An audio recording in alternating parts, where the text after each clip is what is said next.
Welcome to Totally Rewarding Chats. We have a recruiting version today on purpose, Paul. We invited a recruiter on purpose. To be clear, I think this might be the second or third time, right? third. That we've brought somebody in from the other dark side of the dark HR side. channel. The dark right? side. I don't know if I shared. My father was a recruiter for 40 years. And then my first entrepreneurial business I opened with another guy in Houston, a management recruiters incorporated office, a franchise, back when things were different. We'll just say that. Yeah, I did 2 decks of cards a call a day. So he found job orders, I found candidates. So 104 phone calls a day, and that's back when you could actually remember what the phone being slammed on you sounded like on the other end. So that was, and I will say, I would like to never go back to that career, Josh. Yeah. But the knowledge I gained from that and how candidates think and whatever, and also just the sheer volume of work in a role like that has been great to have. And I'm glad I have the experience, and may I not have another one like it. And welcome, Josh, that I don't want to do your job. Yeah. You're really making this career seem like the best choice I ever made, Sean. But hey, things are very different now. But when I first started, I did have like a corded phone on my desk. Then we got the mics, and you had like the button to like hang the phone up and down, and so. Not quite as far back as you, Sean, but we were smiling and dialing, 70 calls a day and just 70, that's not 2 decks of cards. All I know is I am so thankful I started after rotary phones were done. Because that would have been, can you imagine, with a rotary phone? Yeah. I think Josh made fewer calls, Sean, because his calls may have been more successful than yours, perhaps, right? I wouldn't even use the word may. I would say likely so. It sounds like Sean was padding his calls, let's be honest. He's just 140 calls. The No, quality 104. is 2 decks. 104. Maybe that's how you win at cards, Josh. 2 decks of cards is you have extra cards. But yeah, 2 decks of cards. 2 decks of cards, trying to get to 104 calls a day. But you could call quick. And you remember back then, though, you got a lot of answering machine. We never left messages on the answering machine because they were different. Like there was stuff. So you'd get a lot of, I don't know. I don't remember the actual number of, to your call, point productive calls. Yeah. That might end up on in actual conversations. But I don't know if it's better or worse than today, but it was not many, right? I mean, people would not, they didn't have caller ID, which is why you'd get the phone slammed on you because they'd pick up thinking it was somebody they wanted to talk to. Yeah. It wasn't. Now, were you primarily calling the individual, or were you calling like through the company and like getting the gatekeeper and being like, "Can I speak with James in HR?" I would split my day into 2 actually back then. So I would take and try to get new names or whatever. So we were in the petrochemical business. So the guy that I started the business with was a retired general manager of a petrochem plant in Houston. And so he had job orders. And so you're trying to fill job orders, trying to find candidates. And so, yeah, you were always looking for I'd like a petrochemical engineer thing and trying to finagle through the department to get new names. And then you obviously had a database where you'd call people. And of course, back then the database might also include people's home, which was awesome. So you'd call, later in the day around when they get home. So they get home and then I get to call them, and they were super excited for that. Wow. Rarely. When I first got into this world of agency recruitment, I wasn't specialized in total rewards or HR. I was the catch-all. I was working on engineering, accounting and finance, marketing, you name it.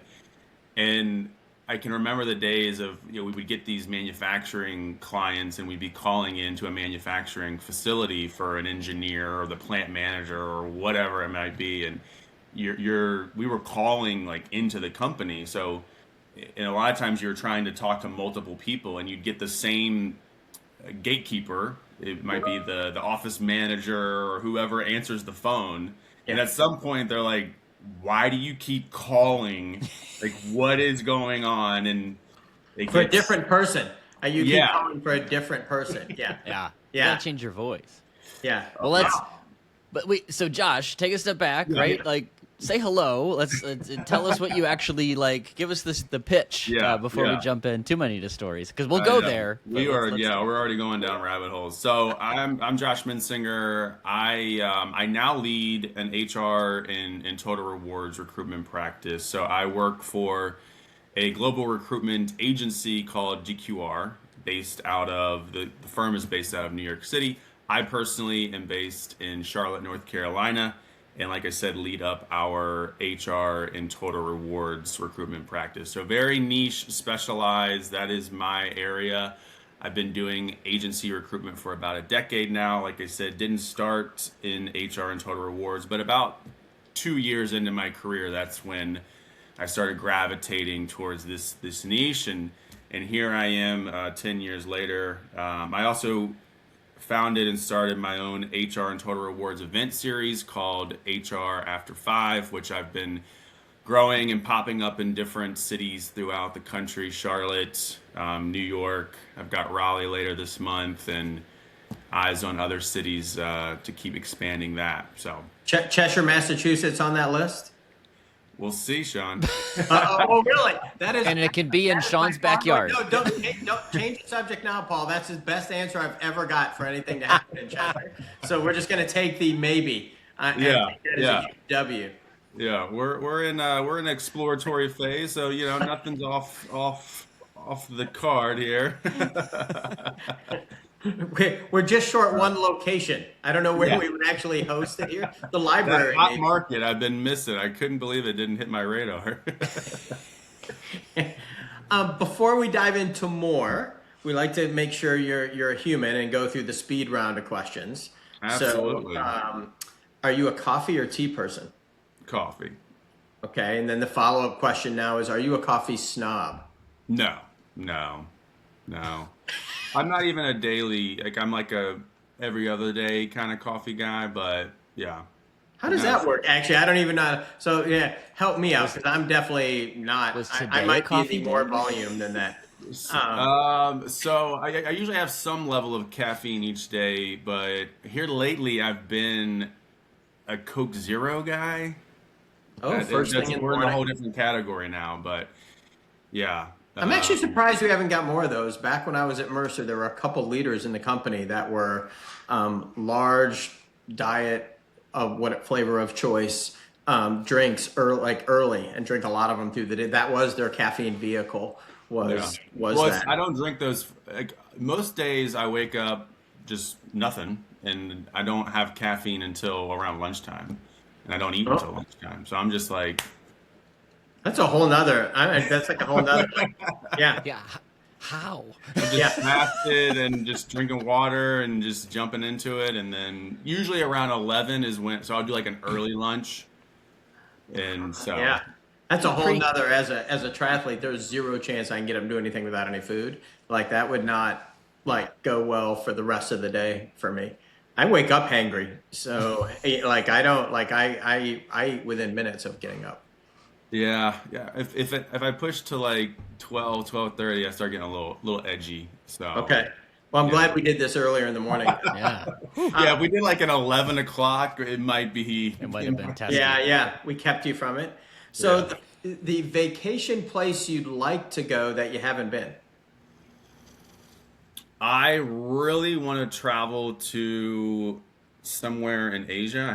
I've done a ton of European countries, but I haven't done, my fiance and I I'm getting married in October, and my fiance and I are considering Japan for a honeymoon, but I think we're going to save that for an anniversary. But Japan's high on the list, like a South Korea, something like that is high on my travel vacation list. Oh, so this will air a couple months before you get married. So we might have to have a follow-up later. We'll have to see. Totally rewarding chats does marriage check-ins. Yeah. Particularly because I don't know if it's next on your list, Sean, but there's the staple question, which will change post-marriage. I'm not positive, but it often changes post-marriage. We'll see. So actually, we'll do. So this will be interesting. We'll get both sides to see how well you know your fiance. So the important question is, if you have a weekend away. And normally we say without your significant other, so you can choose. They're doing something else, so this is your choice. would you go to a posh resort, or would you go camp and rough it in the woods? And I'm very curious, do you know your fiance's answer? Oh, she's absolutely choosing the posh resort, like Yeah.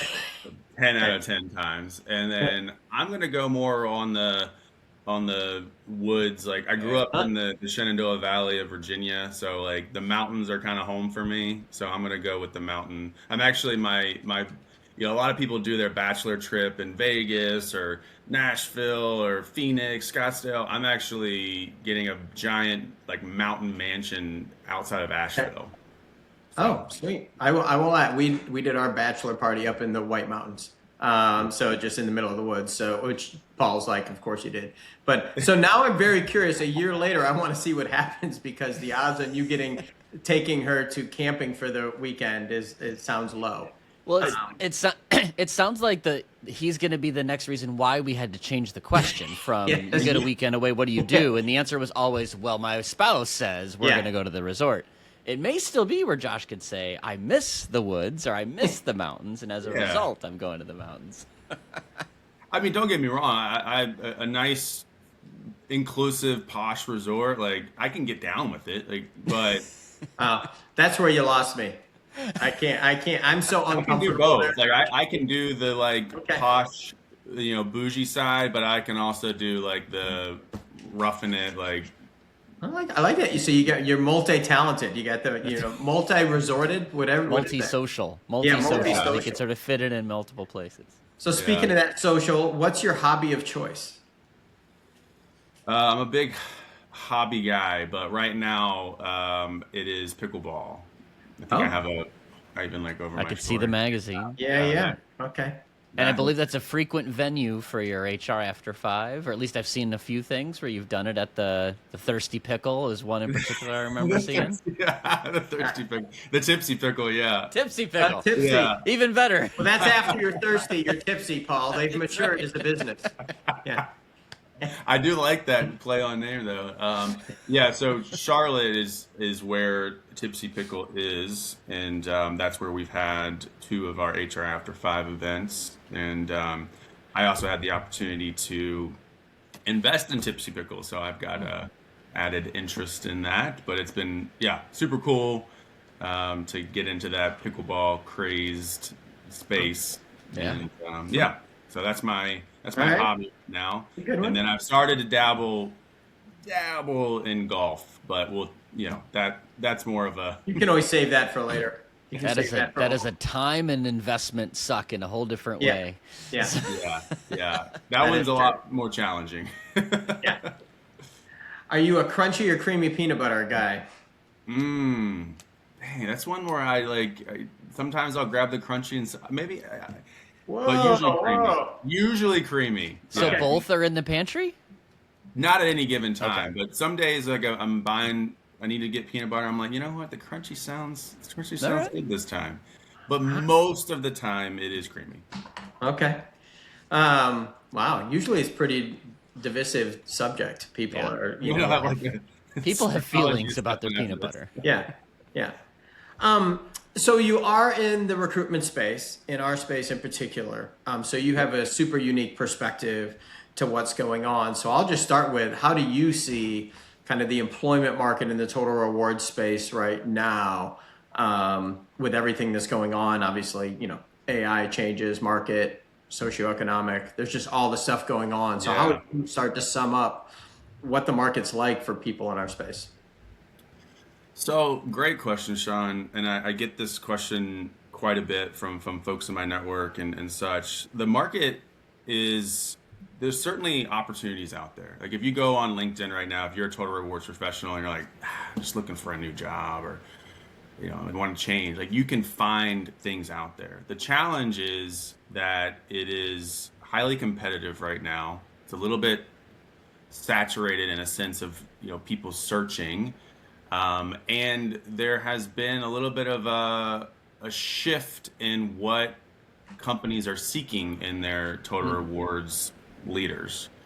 So that has added a layer of complexity where if you were a total rewards leader back in like right out past COVID, 2021, 2022, holy moly, it was the war on talent era, but total rewards in particular, people were getting just inundated with opportunities left and right. I mean, you could get multiple offers in a matter of a couple months. And I was dealing with that with clients that were trying to hire at a lightning pace and dealing with counter offers and all of this. But now the power dynamic has shifted. Most of the power is in the employer, and the candidates in the total reward space, the professionals, are having a little bit more of a challenging time with navigating it because of that. And it takes a bit more to stand out.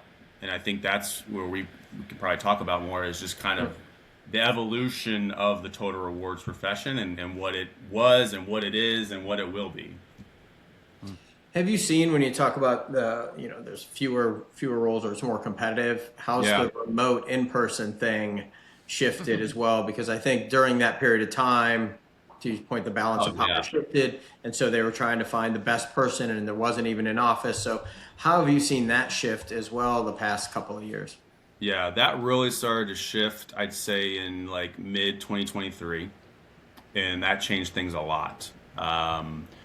Where, to your point, Sean, years back, it was, let's open this search up, but we're going to find the best person possible anywhere in the country.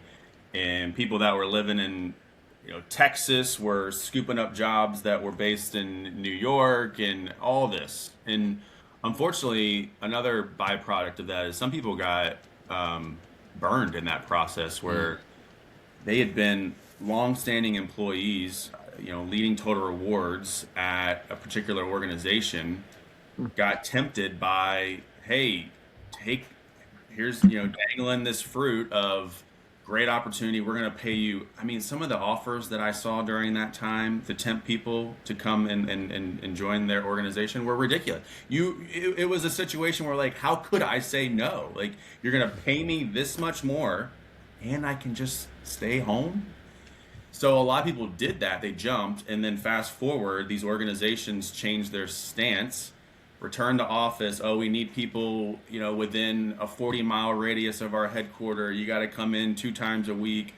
All the different types, but that has certainly changed dramatically. And now, for the most part, it's the hybrid game. I don't see a ton of fully remote top total rewards roles anymore. Are they out there? Yes. But the ones that are out there, those are the toughest ones to stand out, because they are getting hundreds, if not 500 plus applicants. Now, I could go down a rabbit hole of, are they the qualified person?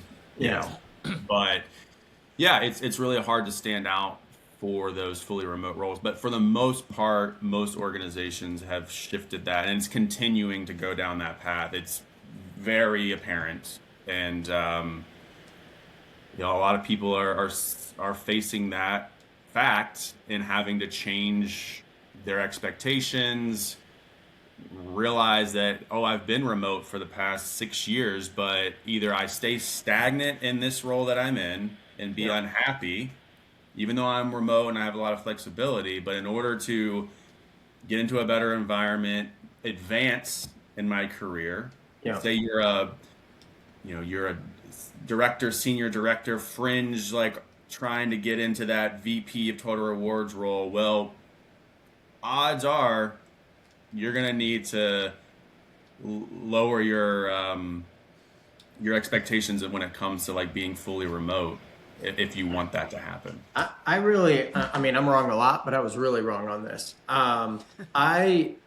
The analogy I use a lot is, if you're trying to recruit the best of, team out there, in the sports analogy, and I told you could draft for, pick your sport of choice, the NBA, but you can only pick players that have last names that start with A through D. And I get to pick from all the players. Why wouldn't I do that? And I am baffled at how this gone. Hybrid to me is just in person with some days at home, because you still have to live within that bubble. You can't, so for me, it's kind of like you still have split the field. And I am baffled for these ones that really struggle to find really good talent in certain locations, that they will limit that, because you're talking about picking up and moving yourself if you do that, and then, to then compete to move to another role if you have to move somewhere else, because the number of people who stay for a lifetime at a role is not as many, right? And so I'm definitely been wrong in my hypothesis of how this would shake out, and at the speed at which it has gone, and how it really took a turn. It wasn't even like this long-standing thing, and I'm curious if you think it's going to come back. Well, I think if you think it's going to come back too, and I say that a little bit from we went one way, obviously, with COVID, which was crazy. We're swinging all the way back. Are you going to see people go, and you think it's going to swing back to be like, well, because you're in that space where you're like, hey, company, here's the pool of talent that you can get in, Cheshire, Massachusetts, hey, I'm sure everyone's heard of us. We have a stoplight now. We're big time. So if you're happy with Sean, here's your pool of talent. Yeah. And so which is a great case, Paul, because you definitely want to look elsewhere if that's your pool of talent.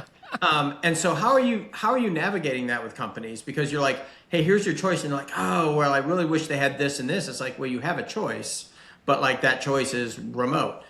How are you navigating that, and how are companies, I wouldn't say justifying, how are they grappling with, I can have, if you're in a major metro, sure, but when you're fringe, major metro or a little more rural, how are companies grappling with that, or are they just deciding they'll take a little less?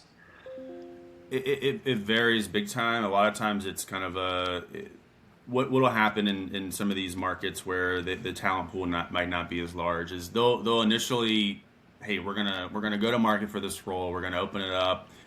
We're gonna lead the search ourselves. We're gonna rely on getting applications. Well, then you're in one of these fringe tier 3 cities or whatever, and the talent is just not there for the niche skill of total rewards at a certain level. So they'll bang their head against the wall for a while trying to fill it that way. Then usually that's where someone like myself comes into play to support them on the search once they haven't got the applicants that they need. So then I will work with them to help, we'll of course give it our best shot on, hey, here's the parameters that you're working with. Let's talk through all of it. But a lot of times it is educating them on the reality of what's going on. And you're asking for X, Y, and Z. And a lot of the other thing that's happening right now, because it's such a employer-driven market, the expectations are so high. The wish lists or the non-negotiables, people have this kind of pie in the sky of, we got these 10 boxes we want checked, and damn it, we're going to wait until we check all 10 boxes. Where rewind the clock a little bit, if you had somebody that checked 8 out of 10 boxes back in 2021, you were moving on them. You were moving quick. And that's because these companies see the amount of applicants they're getting, and they have this thought that, well, we'll just keep going. We'll get the next person. And so it leads to some challenging conversations on here's what you actually can get for what one you're paying, or your non-negotiables, and sometimes it's challenging. And some organizations are, they've got their feet planted and they're not moving. And I'm not even sure, we like to pick on the small cities, right, and say they have the challenge. I actually don't know if that's the problem right now, right? So I'm kind of playing an interim role for a company that's willing to hire, and they have an open role, VP of Total Rewards, in 3 cities: San Francisco, Atlanta, Toronto. And when I hear that, I think, well, that shouldn't be that hard. Here's the problem. They're good cities. There's people there. But you're really still... it may not be A through D in the alphabet, Sean, but one, it's still A through K. And there's a liquidity problem. There are great leaders in those places. They're either really expensive or they don't want to move right now. So you've still shrunk your population notably And it's really hard. And if you add 2 more cities to the list, your odds of finding a great hire are exponential, right? So I just think the city hiring has, even in big cities, and I'm in Chicago, it's a big city. There's tons of reward people here, but that doesn't mean the right person is ready to move then. And it's both available talent and liquid talent, like people who actually want to make a switch. And I think that economic uncertainty right now, people are like, do I want to do this?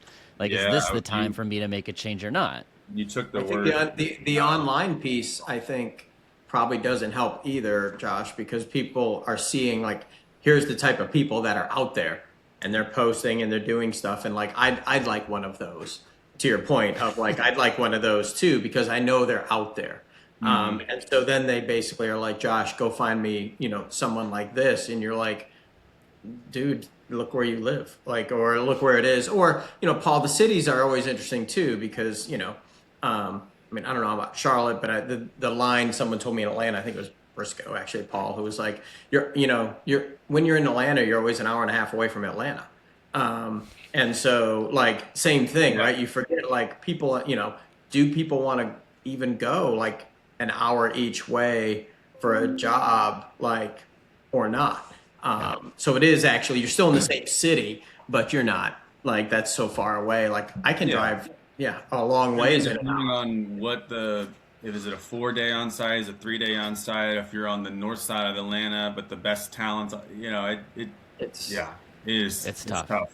But with M&A activity, with AI layoffs, or at least AI branded layoffs, like, I just think there's a freezing that happens where people are like, is it worth the risk, even within my own city, let alone a move, right? And asking people to relocate, I find further segments your market, because now you got anybody with kids probably doesn't want to do it.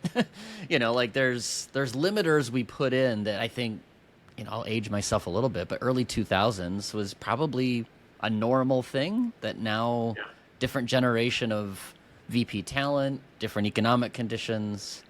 Well, like, what skills on top of that? So on top of that, Josh, talk about what skill shift you've seen. So you've got, this move to being more in office at some point in time, less remote work. Plus, over the past 3 or 4 years, what have you seen in the skill shift of what employers are looking for out of their total rewards leaders? Yeah. Well, I think you both know this, that over the past, I've seen it happen over probably the last 8 years, is total rewards is that profession that things just keep getting bolted onto it. I was at a total rewards retreat down in Georgia a few months ago, and the joke came about. It's funny, but I'm not gonna like brand it as this, but it was a funny joke that a total rewards professional there made, that total rewards is becoming like the trash can of HR, where it's just like, put it under total rewards, and it used to be compensation and benefits, and now it's HR operations, HRIS, analytics. I've seen some really wild ones. I talked to somebody a few weeks ago that was total rewards and talent management. So like, just stuff keeps getting, but for the most part, what I have seen is the technology side, the data and analytics, and then really having more of that business and financial acumen. That a way I've described it is, it used to be like, can you develop this report, whether it be for comp or benefits or total rewards, and what's separating the good from the great that are going up the route of total rewards is the ones that can go from just getting the report to actually that like storytelling and tying it into like what the business is doing, what are their goals, what's the true ROI behind what is happening in their rewards function, versus like, here, take this. It's like, no, like, so that like gravitas, that executive presence, that like business acumen is what I've seen the most. Have you seen, because of that, traditionally, and I won't make fun of Paul, and not at this point. But in general, Paul has been pretty open about early in his career, his spreadsheet skills were what helped him. And so that's changed over this past bit of time, to your point of communication. Are you seeing them pulling in people into the total rewards leadership from not necessarily what would have been the, hierarchical path before of like you were in comp and ben and they chose from the comp or ben people? Or are they still coming from the total reward space? They're just being pickier or educating them as they move to be in that space. I don't know if that was I know. So for the most part, it's still foundationally someone that's come up through a rewards path, whether it be comp or ben.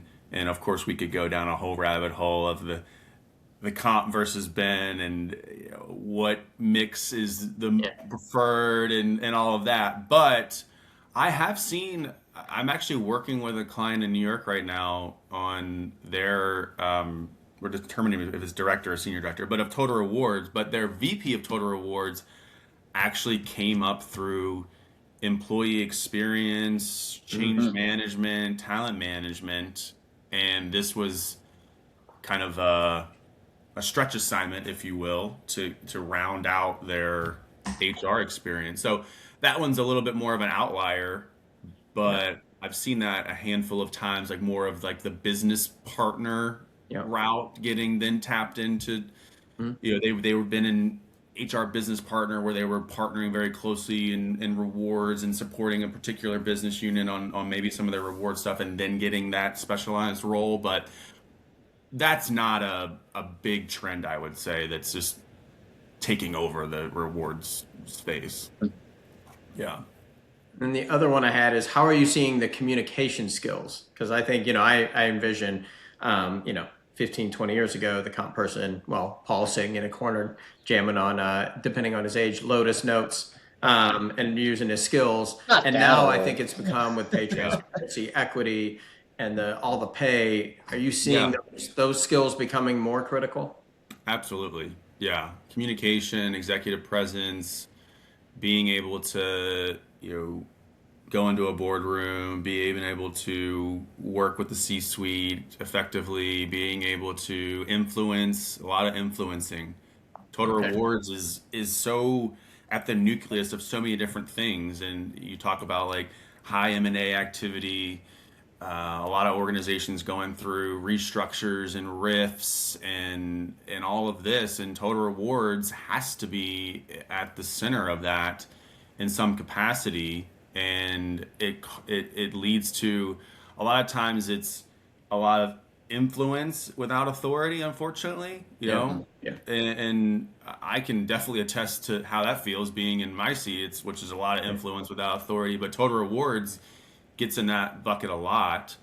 I would say to shout out the total rewards function, the organizations that are doing the best have total rewards in their total rewards leader more at the forefront of those big decisions versus reactionary to, oh, we're doing this now, figure this out, from a reward standpoint, versus, oh, we want to do this. How do rewards tie in to the end goal that we're trying to achieve? That doesn't always happen, right?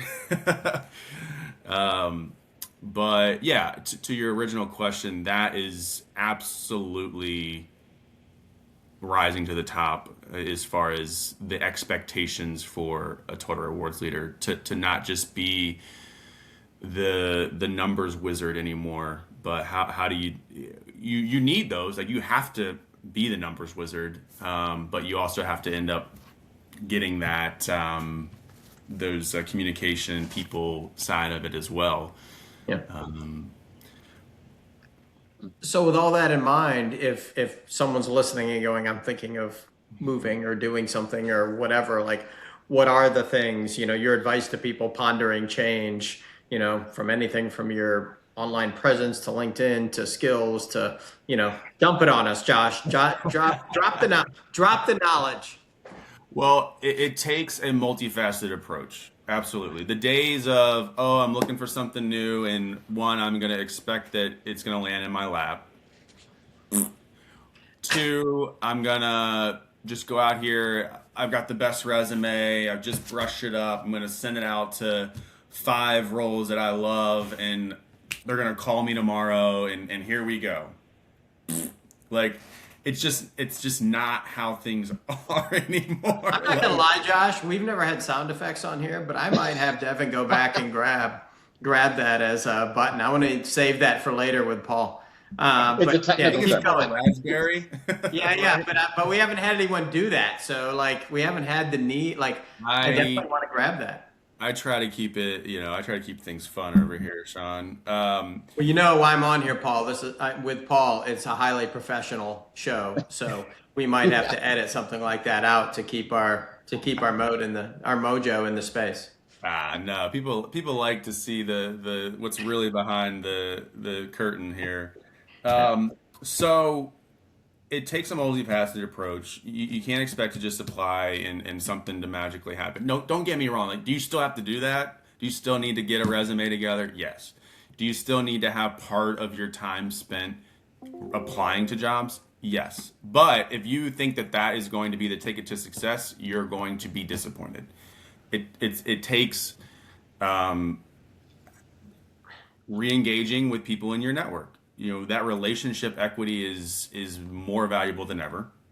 Is that a thing though? Like why you said that? Like what percentage of jobs do you think come from applying versus in a market like this when you need unique skills and you kind of want to know that they'll fit? Like what percentage of jobs are happening via networking versus a recruiter versus application? Yeah. I would love to have that stat. Like, I don't think anyone has it, so I'm asking for your gut. The good news is we can't back check your information, Josh. Yeah, they don't fact check me on this. I would go out on a limb and say, at this point, just applying to a job and getting it is like a 30%. Like, I think it's pretty darn low. I think it's taking the relationship side, whether it's people that you've worked with in the past, re-engaging with them, people that you worked for in the past, re-engaging with them, people that are just ancillary parts of your network, like vendors you've worked with. Like I can't tell you the amount of stories. Like if you just put a little bit of your time into just the relationships that you've had the opportunity to be a part of, or just keeping constant communication with someone.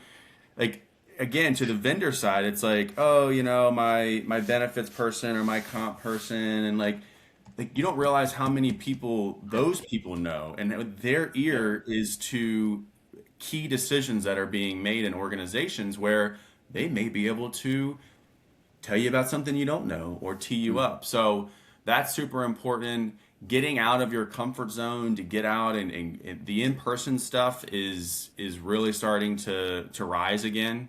We all went super reclusive there for a few years. Everything was webinars and online this and online that. Well, the in-person stuff is coming back, and a lot of great things are happening in those environments. That in-person connection, the more this AI and tech start to take over, it's going to happen, but that people connection piece is going to become incredibly valuable, in my opinion.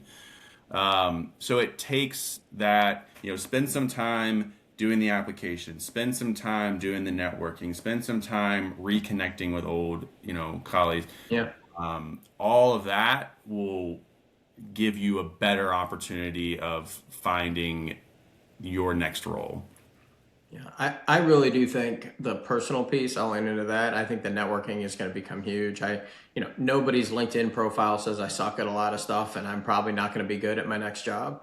Yeah. No one interviews that way. No one's resume says that, right? You can't back check a lot of the stuff. So, on a resume, when you call somebody or you call and be like, Paul, did Sean work here at this point in time? And yes, how was he? Yes, he worked here during this point in time. Did he have any skills? Yes, he worked here. I think the recruitment space is going to come back because of the volume, having come from recruitment and Monster, like the volume, like the ability to have a recruiter say, here, I will give you 3 really qualified candidates that are willing to work at your pay. I know them. They'll work there. They'll move there. Like the amount of time that's saving. And then also, I think that relationship piece, like I know someone. Yeah. I do think also, though, I think we're going to bounce back a little bit because of the in-person.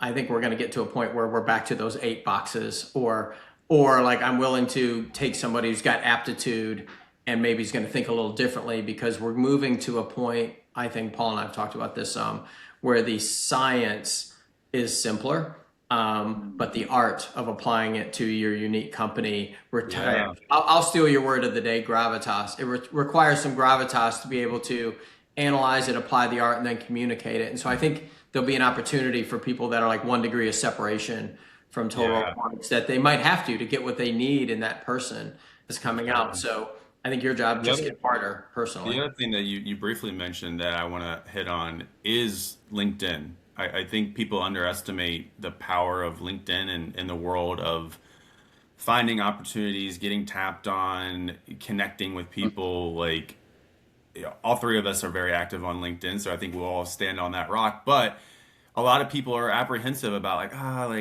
just LinkedIn. Like, I don't know. Like, seriously, like, a lot of organizations too, when they're hiring, they're gonna check LinkedIn. It's essentially your resume 2.0, and sometimes even more important, like truly what's on there, what your personal brand is.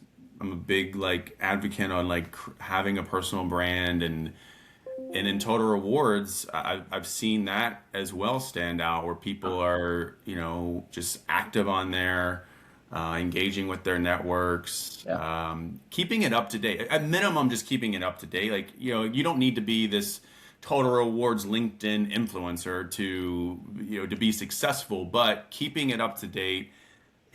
All the time I'm seeing people that are really strong Total Rewards leaders, and then their LinkedIn has absolutely nothing on it, and you're potentially missing out on opportunities for someone to tap you on the shoulder for something that would potentially surprise you, because they see your accolades, they see what you're doing, they see you're a real person. A lot of people don't have photos on. I just leveraging LinkedIn is important. So let me spin that around a little bit really quick, and put you a little bit in the hot spot from the standpoint of, we're just going to assume, because Paul and I invited you, you don't suck at your job.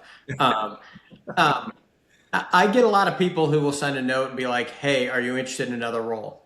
Stop. That's the thing. When someone's evaluating a recruiter, or you get notes, put yourself in our shoes, what are the 2 or 3 key questions? Because obviously working with a recruiter, is good, because you unearth opportunities, they understand you, they have the ability to potentially sell you if you only have, 8 of the boxes, or if you're like me, you have 1 or 2 boxes of the 10. You could be able to promote those out. But how do you suggest people, what questions do you have them ask to make sure that, hey, I'm going to spend time with this person that's going to be branding me in the market, to your point? Absolutely. Well, the unfortunate part about my world of agencies is there are a lot of bad apples out there. There are a lot of, it can get a bad rap. And I've spent the better part of a decade trying to prove that there are good guys out there, and, that aren't just trying to get something over on you, or push you into something that you're not super interested in, or have some alternative motive, because unfortunately those people exist. I think the first thing you need to do is check their credentials, if you will, and see, okay, who are they? What firm are they with? Have I ever heard of it? Does it have a legitimate website and all of this? And if they are reaching out to me for a great VP of Total Rewards role, do they even have any sort of reputation in this space? Are they actually specialized? Do they know what they're doing? So that would be a first thing. Look at their profile, see what where they're coming from, and then questions that you can ask is, is the search exclusive? Is it retained? I think that a lot of times can help understand if you're going to be wasting your time or not. If it's a search firm that is one of 6 working on it, and it's just going to be this messy process. Just asking some intuitive questions specific to what you would be looking for in that role, and just ask a couple of those questions to see if they even have the information, like the baseline information, see if they're responsive. If you ask one question and then you don't ever hear from them again, it's like, okay, whoa, is this that serious of a search? Like, are you that serious of a agency recruiter? Like, some of those things I think can help sift out if it's worth your time or not. Yeah, the only one I'll add is I usually tell people to ask them if they're serious, especially if they're going to market you, depending on your role, and obviously depending where you are in your career, is, ask to talk about to 2 or 3 people they placed. Because I think, you can get a good point of like, yeah, he was really hard to work with, or, once I worked with a company, he was ghosted until it was time to confirm I was there, like, whatever it was, or they walked me through the process and they were super helpful because, for a lot of candidates, even if you like, jokingly, I'm a job hopper, right? 2 to 4, 6 years. I think my longest stint is, I guess I did have an 8-year run somewhere, but 5, 6 years. But even for someone like me, I don't change. You add the number of times I've changed roles and gone through the process is not a lot. And so how many people do you place and how many processes do you get to see? Like, did they help you with that process and did they help you navigate that while you're doing your day job? So I think there's some cool things you can get because, as I mentioned, it's, no one's ever going to call you and be like, I'm a shitty recruiter, but I have a job that might fit for you. So I think it's great. Is there any other like final thought? Did I miss anything trying to cover this? No, I think we covered a lot of great things, Sean and Paul, and it is a challenging space right now. It takes a lot of patience and such, but I would encourage people to keep at it. There are some folks out there that have had a hard time in this market, and they've been trying and trying and trying, and they can't seem to get momentum. And a lot of times it's not necessarily a them problem. There is some just byproducts of the current climate, and I think a lot of people have been getting discouraged. Oh, I'm not good enough, or something's wrong. And there are a lot of people in the same boat as them. I talk to people every single week that, people I've known for years that are talented total rewards professionals that just can't seem to get some momentum, and they're not in a camp by themselves. So I guess my point there is to continue, keep pushing forward. How long, Josh? How long? Like because in my mind, you kind of have this weird altruistic, like you apply to, someone starts looking for a job and they post to your point, 10 jobs, 11 people call me back because I'm so great, and then I have all these interviews, and within a week and a half I'm magically hired. Like, I think that's how people kind of go through what is kind of the life cycle, and as people look for jobs, to your point, like, if you start looking and you're 3 months in, is that like I should be sad, or like, no, it takes 9 months to a year to find the right thing, or what is it? At the senior level, so I did a poll a few weeks back asking that exact question, like how long has your search gone to find a new, total rewards leadership position? And the majority selected 9+. I think I had like 1 to 3, 3 to 6, 6 to 9, 9+. And I thought it was going to be the 6 to 9. It was the 9+ that had the majority, which really kind of was eye-opening. Yeah, no, I think that's great. Like, kind of end there from the standpoint of that's just really good to take all this information you have, but it's a complicated and long process. Because to your point, I wouldn't have known that. I wouldn't have assumed. Like, I'll say this in a weird way. I haven't looked for a job since 1995. And so like, I don't know. And I know for one, like if I retired today and went to look for something different, I would expect, like my natural expectation would have been a month or two, and I'd have been like, holy crap. And the thing is, there's a number of people in your camp, Sean, that are totally. I haven't had to look for a job since 2007 or 2018, and then they're put in a situation where you know, there was a reduction of force, some acquisition or something that they lost their role, and then they're thrusted into, oh crap, I don't even know what to do. Yeah. In adding on to that, the complexity of the current climate. You know, if you were thrusted into the market back in 2022, like you would have been fine. But I think that expectation is like, I think what you've just said to me was probably one of the biggest parts of today's discussion is like, hey, you know, so if it's going to take 9 to 10 months and you get thrust into it, getting your, you know, for lack of a better term, getting your shit together for 2 to 3 weeks to figure out what you want to be and how you want to search, like in the grand scheme of 9+ months, like getting it together, like any project, like is really important. You don't have to be applying to jobs tomorrow. In fact, it's probably not a thing anyway. So I think that was really good information. The other thing on that note is to always be prepared. You know, we have the notion usually to, you know, you get heads down and like, I'm in my role, I'm content, and I'm just plugging away. And some of those things we talked about earlier, like just staying up to date on what's going on in the market, staying in tune with your network, reconnecting with people, that part, some people just put on the shelf. Like, I'm good. And they plug away and they're good for a while. And then they get hit with a surprise. And it's, hey, sorry, business is business. Your role is getting eliminated in August. And they're like, oh shit, what do I do?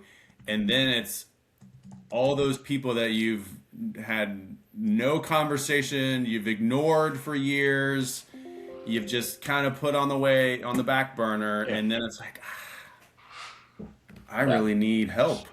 Yeah. I really need advice. I don't know what to do. And you're sitting here because you've had your head down for so long, like you end up having a harder time than the person that was keeping up with their network, keeping up with what's going on in the market, like just being ahead of it. Yeah. That is also crucial. Yeah. So with your view, the question we always ask at the end is if you could automagically, it's a highly technical term for you, Josh. Automagically solve anything in HR from your perspective. What is something you would solve? Gosh, I am gonna go on the candidate. I'm gonna be in my like recruiter seat, candidate advocate seat for a moment, and go back to the candidate experience, and that has been just beaten to shreds in the past couple of years. And it is, again, a byproduct of the power dynamic shifting to companies feeling like, you know, they've got so many options. They can have these 8-stage interview processes and ghost and string people along because, we'll just go to our back burner. We'll open it back. All the things. Trust me, I could tell some HR horror stories that I've heard about some of the things that people have been put through. But to just preach that things will change eventually, and people are going to remember how they were treated during this time period. And there are some people that are getting quite jaded and because of what they've had to experience. So just remembering that the candidate experience is important, and just follow-ups and communication, and get your damn interview processes ironed out, because these process, going back to the 9+ months it's taking, a lot of that is just because companies can't figure out what they want to do. And we need to interview with one more person. We're not in there. Just making it up as they go.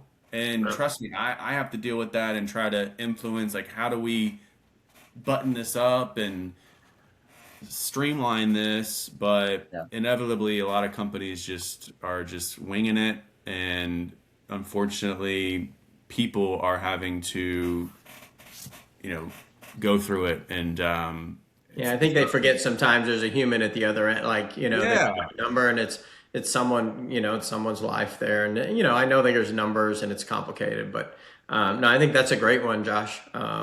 I think, especially now when it's kind of the opposite, like still keep that in mind because, the old, it's all on the wheel, it'll come around at some other point.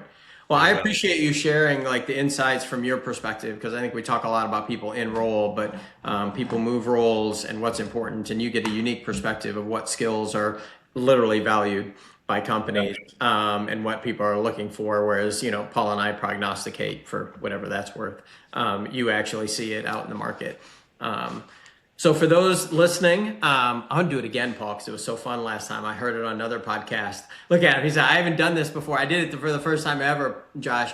Hit the like button and follow. Like I feel like such a podcaster now. So we don't make any money on ours, Josh, but but I just thought it was cool. Sean, you said you were going to send me a check. Yeah, it's in the mail. That's old school. I'm going old school with you. Okay, I hope it doesn't bounce. Yeah. I like the fact that you think you were going to get it in the mail, that it was going to show up. Josh is easy to find online, as you can tell. I spent some time with Josh, if you couldn't tell, to make sure, having come from recruitment, that I wasn't putting a shitty recruiter online. So I did talk to him a little bit before. Reach out if you have questions. He is a wealth of information for everybody. And really appreciate you coming on, Josh. Absolutely. Sean, Paul, thank you both for having me. Look forward to crossing paths again. Maybe another game show, Paul, that will Absolutely. But no, seriously, thank y'all. It's been awesome chatting. Happy to do it whenever, and best of luck continuing to build out the Totally Rewarding Chats. All right, thanks, man. Thanks, Josh. All right, take care.